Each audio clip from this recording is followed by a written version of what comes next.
Hello and welcome. This is Nationwide on the network service of the NTA. We are broadcasting live from Abuja. I am Chinenye Nwoye. Remember, you can follow this news broadcast live on our website at www.nta.ng/live and on all our social media handles displayed on your screen for updates. The Senate has confirmed the appointment of Professor Joash Amopiton as the chairman of the Independent National Electoral Commission. Amopiton, a professor of law and senior advocate of Nigeria, is the sixth to occupy the position since the return of democracy in 1999. During the screening, he acknowledged the shortcomings noted by lawmakers in Nigeria's electoral system and expressed readiness to inject the needed reforms for integrity and improved transparency and accountability in the entire process. Joash Ojo Omopitan, Senior Advocate of Nigeria, is hereby confirmed as the Chairman, Independent National Electoral Commission.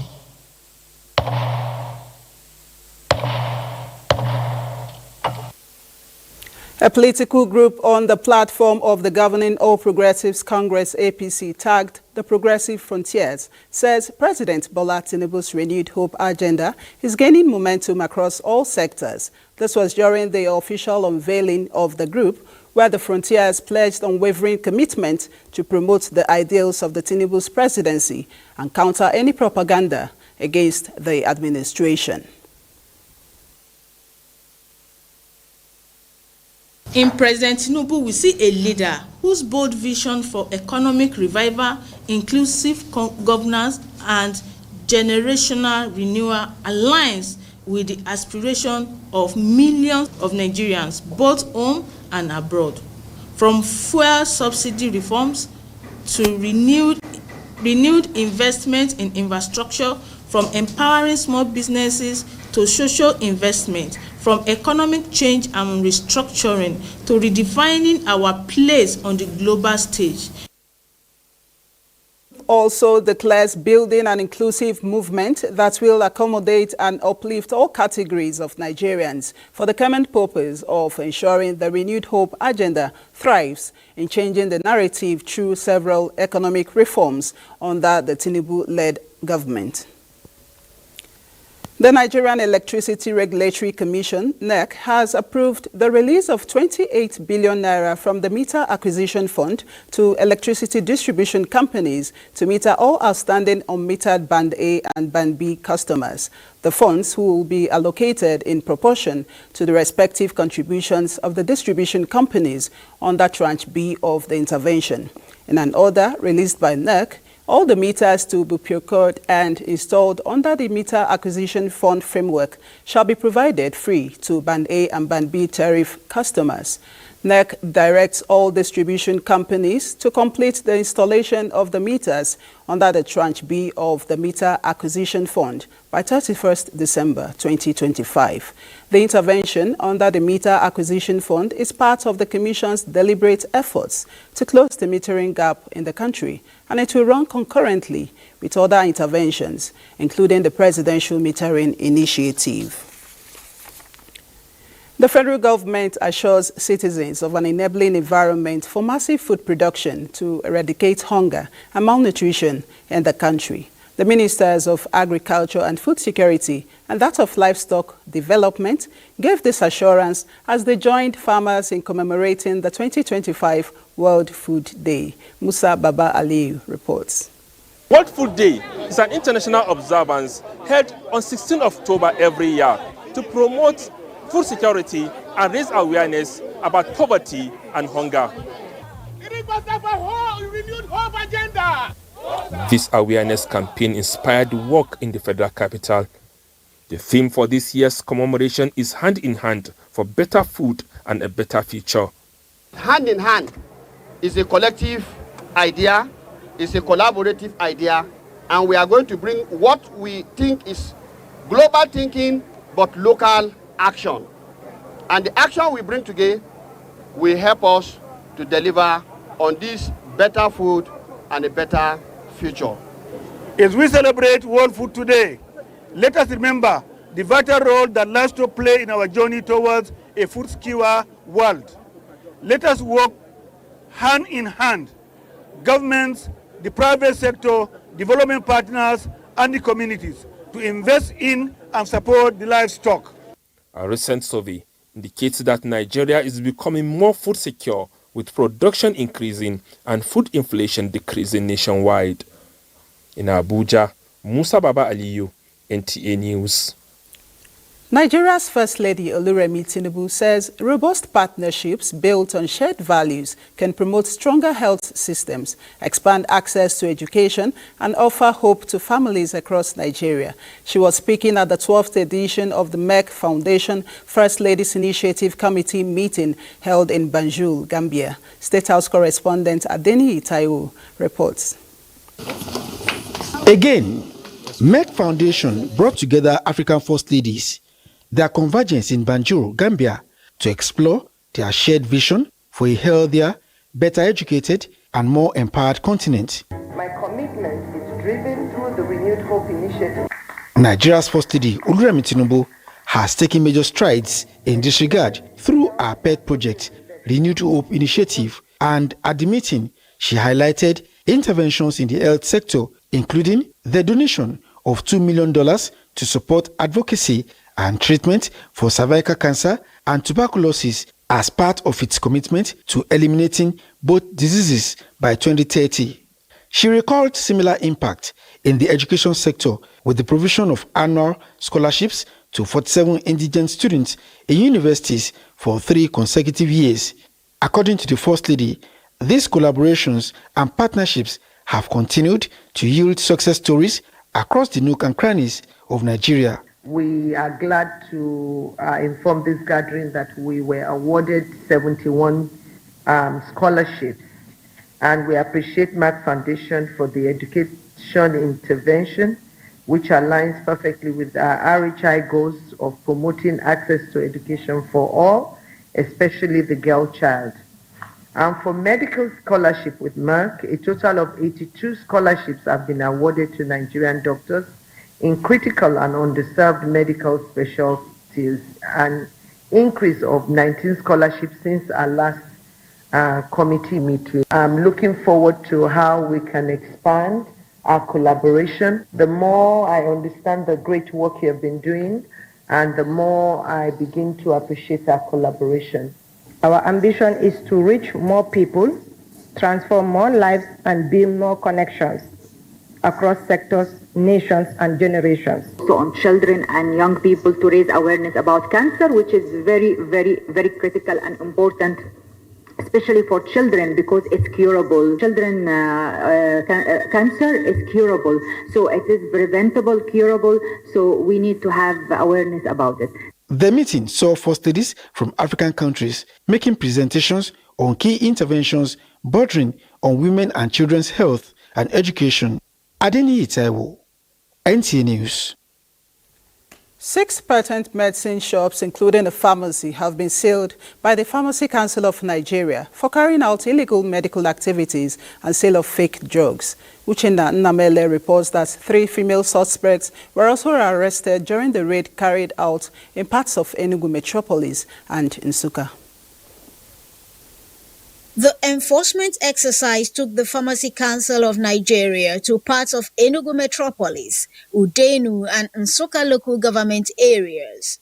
The sealed shops were discovered to be operating illegally, carrying out clinical practices and unauthorized access to controlled medicines, as well as selling fake and substandard drugs. Addressing newsmen, Officer in charge, Pharmacy Council of Nigeria, Enugu State, Chioma Chukwujeku, says the enforcement exercise is part of the council's efforts to achieve its mandate of enforcing the National Drug Distribution Guidelines for accessing safe and qualitative medicines in Nigeria.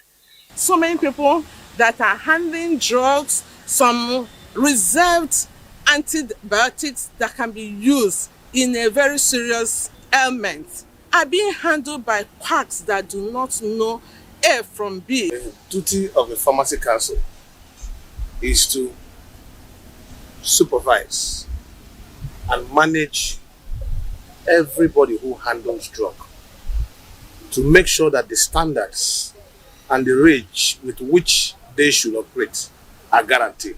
The council says the arrested suspects will be charged to court for prosecution. The Sheyi Tinubu Drug Bank Initiative has donated essential medicine to the National Hospital, Abuja. The pharmaceutical supplies to be domiciled in the hospital's pediatrics, obstetrics and gynecology departments to serve pregnant women and children is part of a broader nationwide maternal and child health intervention strategy to complement federal government efforts to reduce maternal and infant mortality in this country. It is a scheme that aims to attend to 10,000 indigent patients with delivery supplies per month.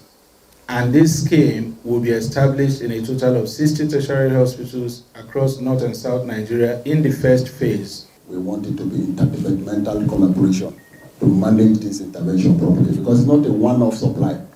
We will be restocking. We'll be looking forward to more areas of collaboration, because National Hospital, being a quaternary center, we don't just depend on funds from the government. We depend on collaboration from other organizations to make things better. President Bola Tinubu extends his best wishes to the Director General, National Institute for Legislative and Democratic Studies, NILDS, Professor Abubakar Olarinwaju Suleiman, on his 60th birthday.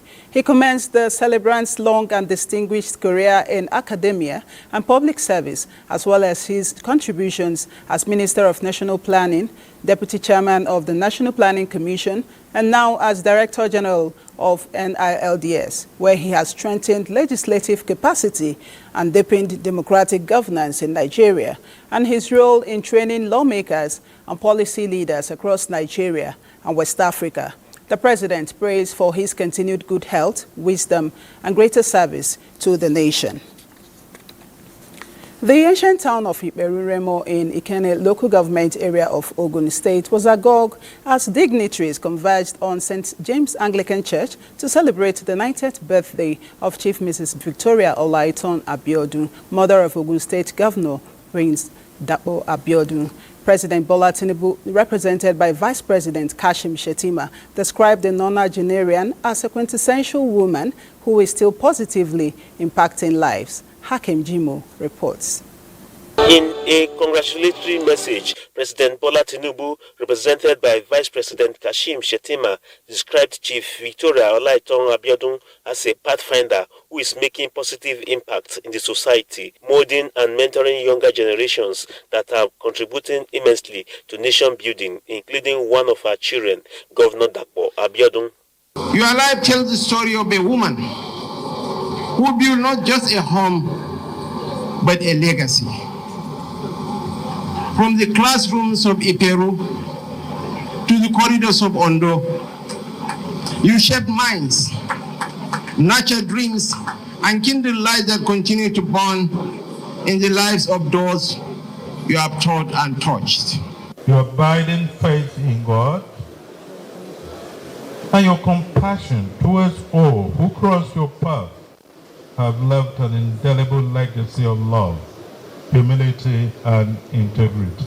In a short exhortation entitled "The Grateful Heart Receives More Blessings from God," the officiating minister, Most Reverend Olushino Fakpe, admonished the celebrant to dedicate her life to the service of the Almighty as she celebrates the milestone age. She carries a rare gift of wisdom that enables her to settle disputes with calmness and fairness. And that is Mama Abiodun for you. She doesn't take side. She will say it just as it is.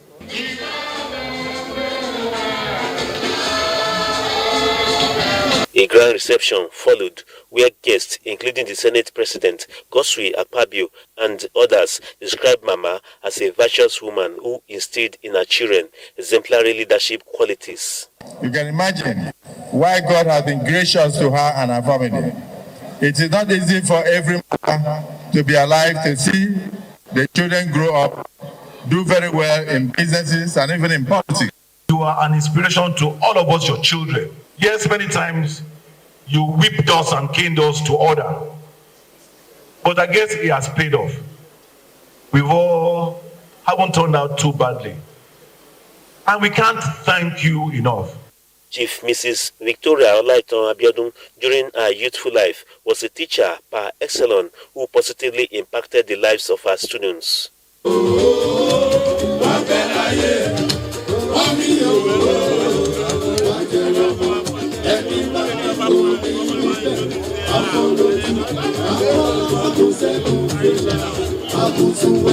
From Ikperu Remo in Ogun State, Akim Jimo, NTA News. Lagos will be our first port of call on Nationwide, and Adeola is standing by to bring us reports from that zone. Hello, Adeola.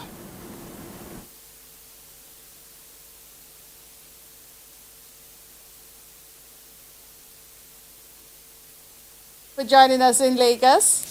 Now, to create a conducive business environment for auto assembly plants in Nigeria, the House of Representatives has pledged its support to encourage innovation and improve productivity through legislation.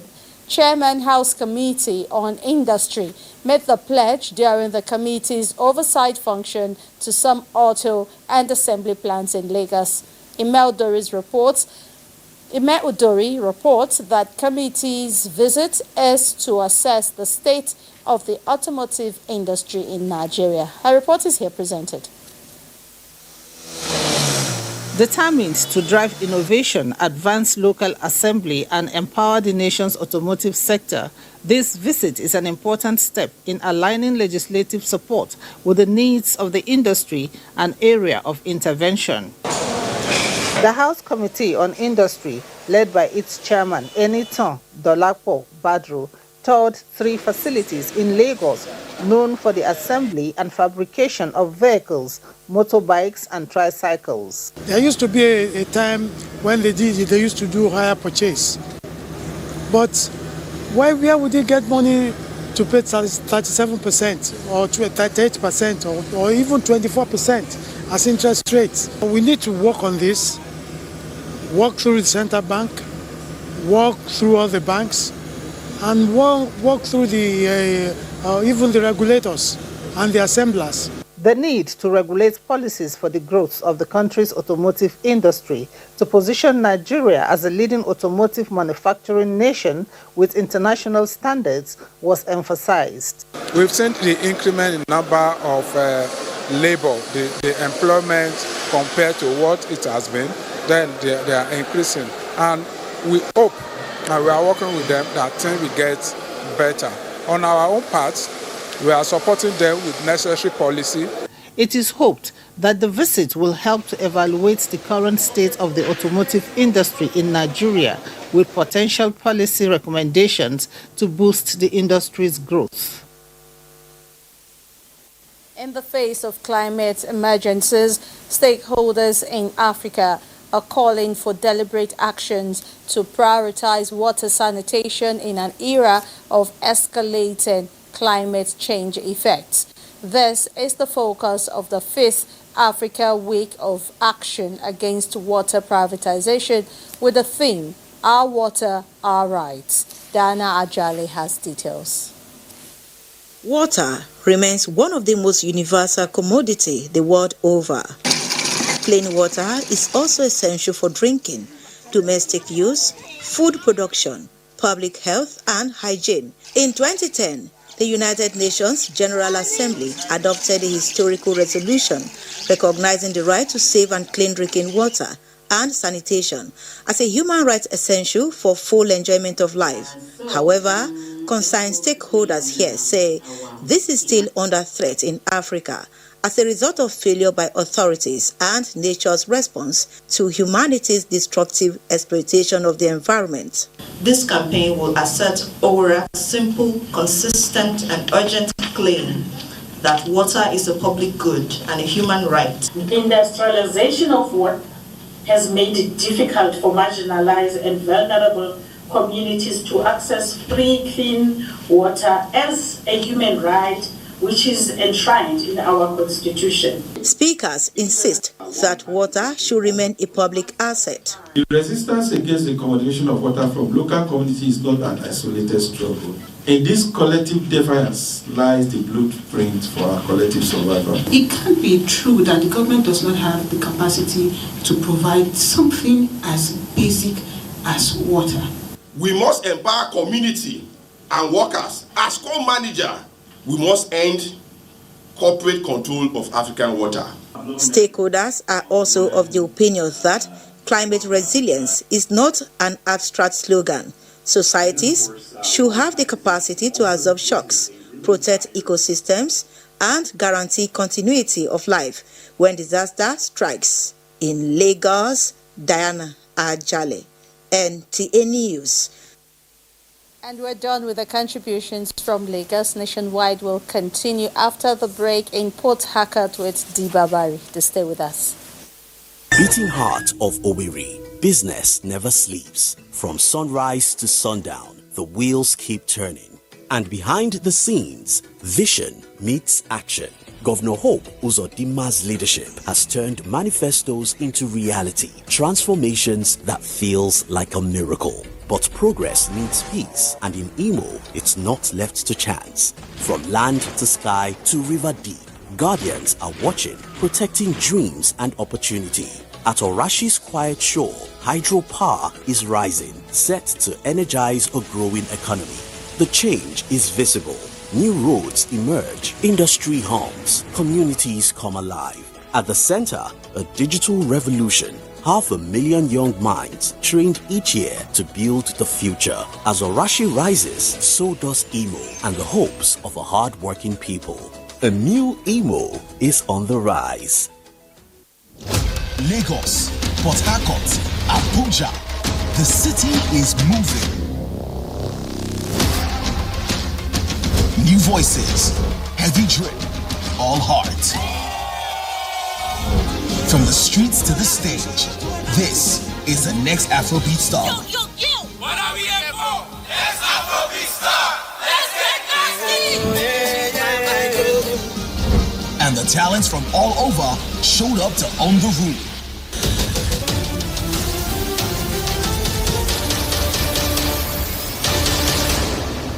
But they're not alone. Spiritual. Gospel.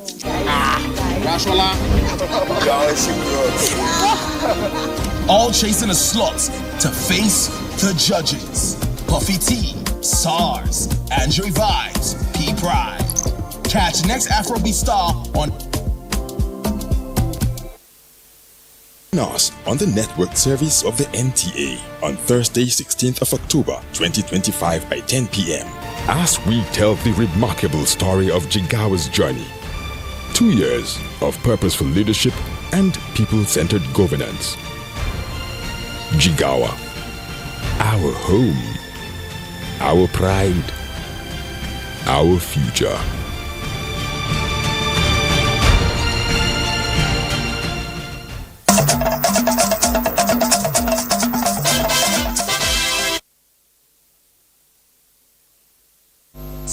In line with President Bola Ahmed Tinubu's renewed hope agenda, the Hydrocarbon Pollution Remediation Project HYPREP has reaffirmed its commitment to the environmental recovery and sustainable development of Ogoniland.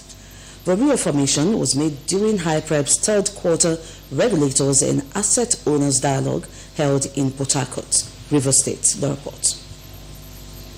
The Hydrocarbon Pollution Remediation Project HYPREP 2025 fourth-quarter regulators and asset owner dialogue marks the 19th edition of the series, bringing together key environmental enforcement agencies, oil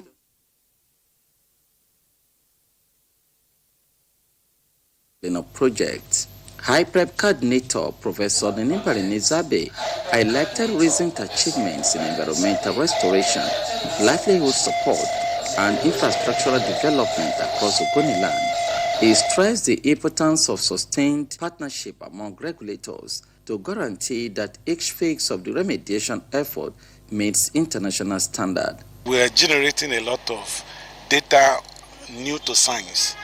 And so how do we begin to convert this data to knowledge product that will advance the science of remediation and restoration globally? All this cumulatively should translate to developing knowledge products for remediation and restoration. Participants commended IPREP for sustaining regular stakeholders' engagement through its quarterly dialogues and urged greater synergy among agencies. IPREP has made remarkable improvement in the area of environmental remediation and mangrove restoration. Looking forward to that 45% inclusion for the women on all project sites. The dialogue wrapped up with a renewed pledge to keep up the drive for environmental restoration. In Port Harcourt, Robinson Daratede, NTA News. In Abuja for the rest of the story. Good evening. Many thanks, Dibia Berry in our Port Harcourt Network Center. And here in Abuja, the Army Headquarters Garrison is enhancing the capacity of its personnel to ensure rapid response to threats. The French correspondent Ismail Musa reports that the Army Garrison is also promoting operational effectiveness through the Planning Cadre Seminar 2025. It is a specialized training program designed for mid-career military and security personnel with focus on improving operational leadership, decision-making, and problem-solving skills. As a seat of national power, demands special attention and proactive planning to forestall any form of insurgent activity. I am confident that the outcomes of this cadre will contribute immensely to improving operational readiness, interagency synergy, and ultimately the security architecture of the Federal Capital Territory. This year's operations planning cadre is expected to amplify existing effort by the garrison in collaborating with other sister services, agencies, and paramilitary organizations to meet its operational end state. Tactical and operational level officers from Nigerian Army formations, security agencies, and relevant organizations are participating, fostering stronger interagency collaboration and synergy in addressing security challenges. Religious leaders want governors of states affected by insecurity to adopt the Kaduna Peace model in bringing to an end the challenges of insecurity in their respective states. This was at the Special Northern Ulama Summit on Insecurity and Socio-Economic Challenges. Haruna Mohammed reports from Kaduna. It is another gathering of religious leaders from the north to brainstorm on ways to tackle security challenges in the region, while adopting the Islamic perspective of the Arabic word sulhu, meaning reconciliation, a peace model adopted by Kaduna that has brought about the return of peace in troubled areas in the state, particularly Bulnangwari. Islam recognizes the role of sulhu, which is peace accord or peace pact or a reconciliation. If northern Nigeria is at peace, then the whole nation is at peace. The insecurity is not to be left in the hands of security agencies alone. It's the responsibility of everybody in Nigeria, more especially the religious organizations. Apart from the religious leaders, politicians are also in attendance to make their input. They said regulating the social media will go a long way in stopping conflict merchants from misinformation and instigating violence. They will come up with something that will arrest the issue of social media by coming with a proposal on what we are going to do in the National Assembly. And by God, get this time around, we do it. The major subject of discussions today is about unifying Nigerian Ummah, especially northern Nigerian ulamas, in the face of challenges in providing leadership. The clerics believe that this summit will further foster religious collaboration to help in addressing the challenges of insecurity. Haruna Mohammed, NTA News. Ahead of next year's training of artisans under the Scale Up Artisans program of the federal government, the Industrial Training Fund ITF has commenced screening of 15,000 intending artisans in Plateau State. Ndeyang Adeyaba Jang reports. The Scale Up Artisans Super is a federal government's program that is coordinated by the Industrial Training Fund to empower and upskill artisans for improved service delivery and make them globally competitive. It is in this regard and in line with the renewed hope agenda of the present administration that the ITF is screening these intending artisans in Plateau State and other states of the Federation. We are trusting her to be employed and also to employ others. I saw the application online, so I applied this. I'm here for the ITF. At the end of the day, we'll be expecting that the screening will be successful. ITF Director General Afis Ogun representative says SUPA will mobilize these youths to upskill and make them financially independent, as well as position them for greater productivity with global certification. Trying to make sure that we get to see them, we interact with them, we get their details, and then we onboard them to training centers where they should have this program come next year. The intending artisans are expected to choose from 24 trade skills. In Jos, Indenyan and the Abuja, NTA News. We understand that this exercise is being conducted across the 36 states of the Federation, including the Federal Capital Territory. We still have Ndeyang in Jos live now to tell us more on this screening by the ITF and the various skills lined up on the training. Ndeyang, you're on. Yes, thank you for joining us in Jos. The screening began yesterday at the ITF area office in Jos, with similar screening going on across the 17 local government areas of the state. The 15,000 intending artisans had earlier registered online and were contacted through the contact phone numbers they had provided during the first registration. The physical training is to help the federal government through the ITF generate the needed data of the intending artisans for tracking purposes towards helping them grow their businesses and assist government in monitoring the informal sector, leading to informed policy decisions and interventions. This is preparatory to the commencement of the 2026 training. These youths are without trade skills, and so the training will commence at the foundation level for them to acquire skills that will make them financially independent. SUPA is also one of the key pillars of the Renewed Hope agenda of Mr. President towards giving Nigerian youth a new lease of life. The training will go further to upskill the intending artisans, and they are expected to write internationally recognized certification examination like you heard in the report.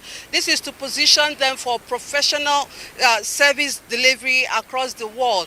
And one interesting thing about this SUPA is that these intending artisans do not have knowledge of any skills, and as such, our focus is on intensive training, and a stipend of 10,000 naira will be given to them monthly as a transportation allowance. This is to encourage them to participate actively in the training, and that is why they are encouraged to register at centers closest to them, as truancy will not be condoned. And for those that excel at the end of the day, there are incubation centers that will further hone their skills for greater productivity, with 3 in each state of the Federation.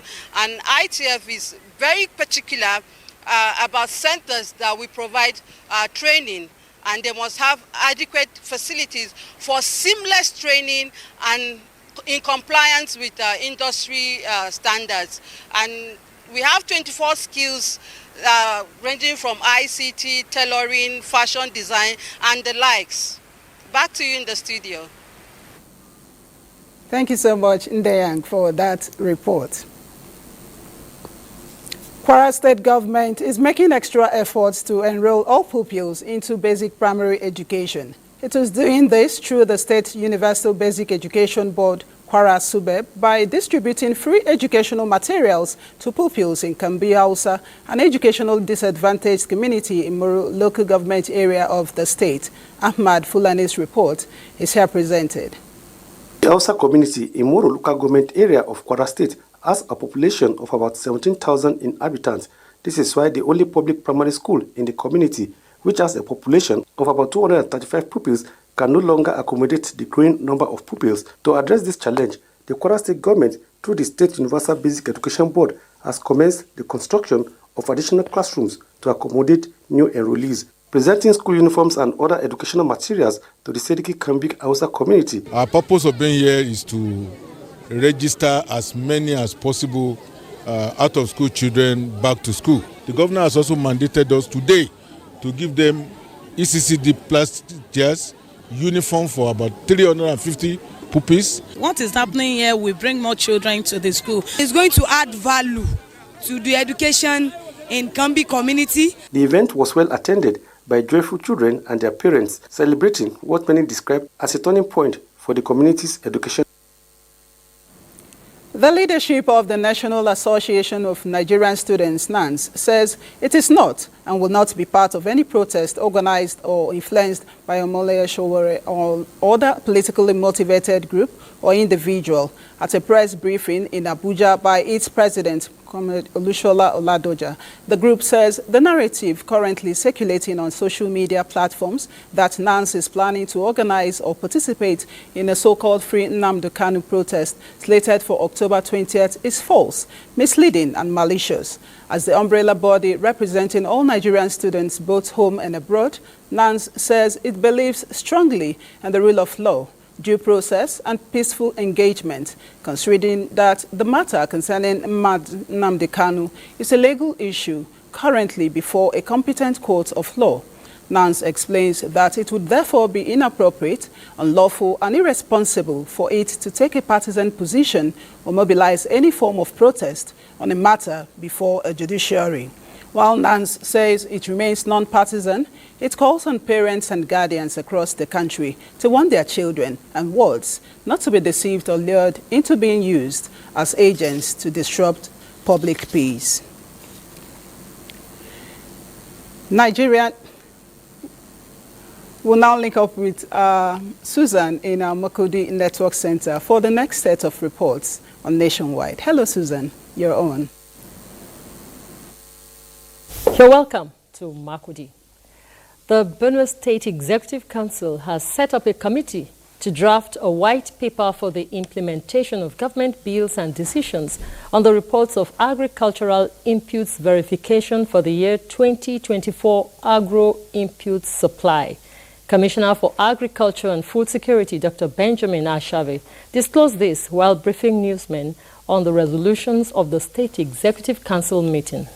Elias Itiev has more. The Implementation Committee, according to the Commissioner for Agriculture and Food Security, Dr. Benjamin Ashave, is headed by the Secretary to the State Government, while Commissioners for Agriculture and that of Justice and the Chief of Staff to the Governor are members. The committee is mandated to facilitate the process of payment to genuine vendors who supplied agricultural inputs in 2024 but have not received payment to that effect. The Implementation Committee is again mandated to take all necessary measures, be they punitive or otherwise, to correct the ills of what transpired at the Bureau of Agricultural Mechanization for last year. Council also approved the establishment of the Benue Agro-Climatic and Watershed Management Agency to run side by side with Agro-Climatic Resilience and Semi-Arid Landscape, AGRISA, with Victor Ama appointed as Director General of the agency. The Council equally cleared the air on IDP funds and donations from donor agencies, insisting that the state government is not in possession of any money for displaced persons. People who have the notion that monies are in the coffers of government are probably not believing government that such monies may be diverted should go to bed and rest, that government has no hand other than the decisions that will finally be arrived at between donor agencies, IDPs, with only a representative of government as witness. The Council was also informed of job creation and placement opportunities offered by the Republic of Belarus, which the state is currently benefiting from the gesture, with 40 Benue indigenes undergoing training to acquire various skills. In Makudi, Elias Itiav, NTA News. And that does it from Makudi. Nationwide continues with Kemi in Ibadan after this timeout. You're still watching Nationwide, and a warm welcome to Ibadan. Governments at all levels have been charged to offer a timely platform to strengthen Japan-Africa relations, focusing on youth-centered initiatives by prioritizing education, innovation and entrepreneurship potentials of Africa's teeming youth population. This was at the 6th Annual International Conference on Japanese Studies in Africa at the University of Ibadan. Rofia Animashan Badmos has the report.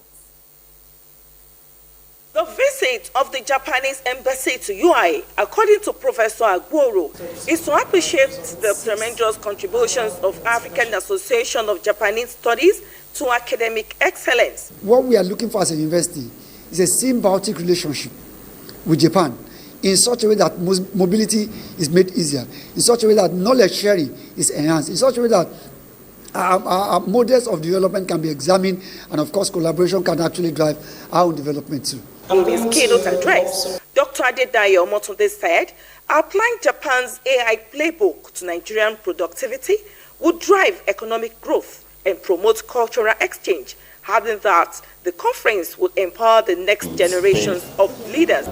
As the government of Japan, as a promoter of Japanese culture, we would like to do more to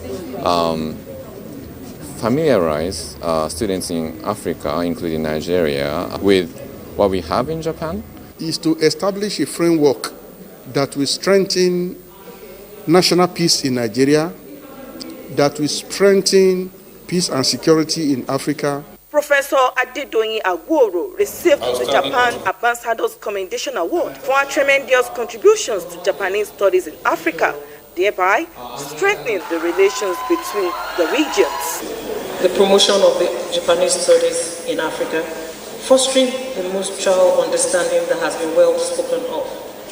I'd like to express my sincere gratitude to the Embassy of Japan in Nigeria for this esteemed award. In Ibadan, Rofia Animashan Badmos, NTA News. And that's it on Nationwide from Ibadan. Nationwide continues in Abuja after this break. Many thanks, Kemi. Relevant authorities are being advised to shift attention to creating programs that will alleviate the plight of women and the girl child in both rural and semi-urban communities. National Coordinator of New Dawn for Women and Community Intervention Initiative, Sadatu Adamu Mokane, says empowerment interventions, campaign for gender inequality, community-based and resilience programs that will improve the livelihood of those at the grassroots should be encouraged. Change cannot come from one organization alone. It will take a collective heartbeat of passion, unity, and purpose. As we look ahead, our focus is clear: to expand our women empowerment and livelihood programs to reach more rural communities. The group commits to continue contributing its quota through various interventions, from skills empowerment, widows support to community development projects that will touch lives and rekindle hope in alignment with Renewed Hope initiative of the present administration. And that is Nationwide. We thank you so much for being a part of it. I am Chinenye Ngoye.